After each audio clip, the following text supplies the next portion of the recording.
ಧ್ಯಾನ ಸಾಧನೆ ಮಾಡುವವರಲ್ಲಿ ಸ್ಥಿತಿಗಳು ಬದಲಾಗ್ತಾ ಇರ್ತವೆ. ಹಾಗಿದ್ರೆ ಈ ಸ್ಥಿತಿಗಳು ಅಂದ್ರೇನು, ಅವುಗಳನ್ನು ನಾವು ಹೇಗೆ ಗಮನಿಸಬೇಕು, ನೀವು ಇವಾಗ ಧ್ಯಾನದಲ್ಲಿ ಯಾವ ಸ್ಥಿತಿಯಲ್ಲಿ ಇದ್ದೀರಾ ಅನ್ನೋ ವಿಷಯಗಳ ಬಗ್ಗೆ ನಾವು ಇವತ್ತಿನ ಈ ವಿಡಿಯೋದಲ್ಲಿ ತಿಳಿದುಕೊಳ್ಳೋಣ.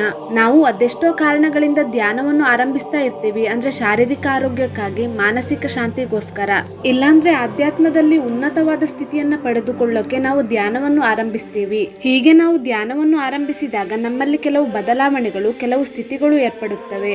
ಮೊದಲು ನಾವು ಧ್ಯಾನವನ್ನು ಆರಂಭಿಸಿದ ಕೆಲವು ದಿನಗಳಲ್ಲಿ ನಿಮ್ಮಲ್ಲಿ ಶಾರೀರಿಕ ಬದಲಾವಣೆಗಳು, ಅಂದ್ರೆ ನಿಮ್ಮ ಆರೋಗ್ಯ ಸುಧಾರಿಸುವುದು, ನೀವು ನಿಮ್ಮ ಶರೀರ ತುಂಬಾ ಹಗುರವಾಗಿದ್ದು ತುಂಬಾ ಎನರ್ಜಿಯಿಂದ ತುಂಬಾ ಆಕ್ಟಿವ್ ಆಗಿ ಇರೋದನ್ನೋದು ಮೊದಲ ಸ್ಥಿತಿ. ಆದ್ರೆ ಇನ್ನು ಎರಡನೇ ಸ್ಥಿತಿ, ಈ ಸ್ಥಿತಿಯಲ್ಲಿ ನೀವು ಮಾನಸಿಕವಾದ ಬದಲಾವಣೆಗಳು, ಅಂದ್ರೆ ನೀವು ಮಾನಸಿಕವಾಗಿ ತುಂಬಾ ಧೈರ್ಯವಂತರಾಗ್ತೀರಾ ಹಾಗೂ ಆತ್ಮವಿಶ್ವಾಸದಿಂದ ನಿಮ್ಮ ಸಮಸ್ಯೆಗಳನ್ನು ನೀವು ತುಂಬಾ ಸುಲಭವಾಗಿ ಎದುರಿಸೋದು, ನಿಮ್ಮೊಳಗಿರುವ ಲೋಪಗಳನ್ನು, ನಿಮ್ಮೊಳಗಿರುವ ಒಳ್ಳೆಯ ಹಾಗೂ ಕೆಟ್ಟ ವಿಷಯಗಳನ್ನು ತಿಳಿದುಕೊಳ್ತಾ ನಿಮ್ಮನ್ನು ನೀವೇ ಸರಿ ಮಾಡ್ಕೊಳ್ತಾ ಆತ್ಮಶುದ್ಧಿಯಿಂದ ಇರ್ತೀರಾ.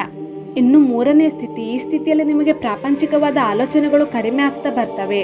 ಜಾಸ್ತಿ ಯಾರ ಮೇಲೆ, ಯಾವ ವಸ್ತುವಿನ ಮೇಲೂ ದೊಡ್ಡದಾದ ಇಷ್ಟ ಅನ್ನೋದು ತೋರಿಸುವುದಿಲ್ಲ. ನಿಮ್ಮನ್ನು ನೀವು ಗಮನಿಸಿಕೊಳ್ತಾ ಆಧ್ಯಾತ್ಮದಲ್ಲಿ ಮುಂದಕ್ಕೆ ಹೋಗ್ತಿರ್ತೀರಾ. ಇನ್ನು ನಾಲ್ಕನೆಯ ಸ್ಥಿತಿ ಬಗ್ಗೆ ಹೇಳ್ಬೇಕಂದ್ರೆ, ಈ ಸ್ಥಿತಿಯಲ್ಲಿ ತುಂಬಾ ಆಶ್ಚರ್ಯಕರವಾದ ಬದಲಾವಣೆಗಳು ನಡೀತಾ ಇರ್ತವೆ. ನಿಧಾನಕ್ಕೆ ನಿಮಗೆ ಗೊತ್ತಿಲ್ಲದೇನೆ ನಿಮಗೆ ಏನು ಬೇಕೋ ಅದೇ ನಡೀತಾ ಇರುತ್ತೆ. ನಿಮಗೆ ಜಾಸ್ತಿ ಅನುಕೂಲವಾದ ವಾತಾವರಣ ಅನ್ನೋದು ಏರ್ಪಡುತ್ತದೆ.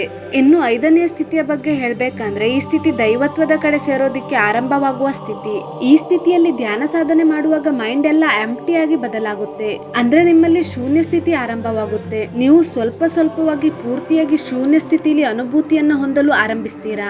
ವಿಶ್ವದಿಂದ ಅಧಿಕ ಶಕ್ತಿಯನ್ನು ಸ್ವೀಕರಿಸುತ್ತಾ ವಿಶ್ವಕ್ಕೆ ಪೂರ್ತಿಯಾಗಿ ಕನೆಕ್ಟ್ ಆಗೋದಿಕ್ಕೆ ಸ್ಟಾರ್ಟ್ ಮಾಡ್ತೀರಾ. ನಿಮ್ಮೊಳಗೆ ದೈವತ್ವವನ್ನು ಗುರುತಿಸ್ತೀರಾ. ಇನ್ನು ಆರನೇ ಸ್ಥಿತಿ, ಈ ಸ್ಥಿತಿಯಲ್ಲಿ ಪೂರ್ತಿ ಶೂನ್ಯದಲ್ಲಿ ನಿರಂತರ ವಿಶ್ವಶಕ್ತಿಯನ್ನು ಅನುಸಂಧಾನವಾಗಿ ಆ ದೈವದ ಜೊತೆ ಕನೆಕ್ಟ್ ಆಗಿ ಇರ್ತೀರಾ. ಈ ಸ್ಥಿತಿಯಲ್ಲಿ ಇರೋರಲ್ಲಿ ಒಂದೇ ಒಂದು ಆಲೋಚನೆ ಕೂಡ ಇಲ್ಲದೆ ಪೂರ್ತಿ ಶೂನ್ಯ ಸ್ಥಿತಿಯನ್ನು ಮಾತ್ರ ಹೊಂದಿರ್ತಾರೆ. ಇನ್ನು ಕೊನೆಯ ಸ್ಥಿತಿ ಅಂದ್ರೆ ಪೂರ್ತಿಯಾಗಿ ಶರೀರ ಮಾತ್ರವೇ ಇಲ್ಲಿ ಇರುತ್ತೆ.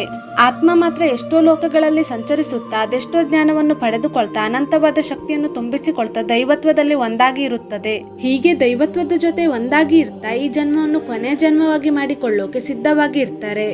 ಸ್ನೇಹಿತರೆ, ನೀವು ಕೂಡ ಧ್ಯಾನದಲ್ಲಿ ಇವಾಗ ಯಾವ ಸ್ಥಿತಿಯಲ್ಲಿ ಇದ್ದೀರೋ ನಿಮಗೆ ನೀವೇ ತಿಳಿದುಕೊಳ್ಳಿ.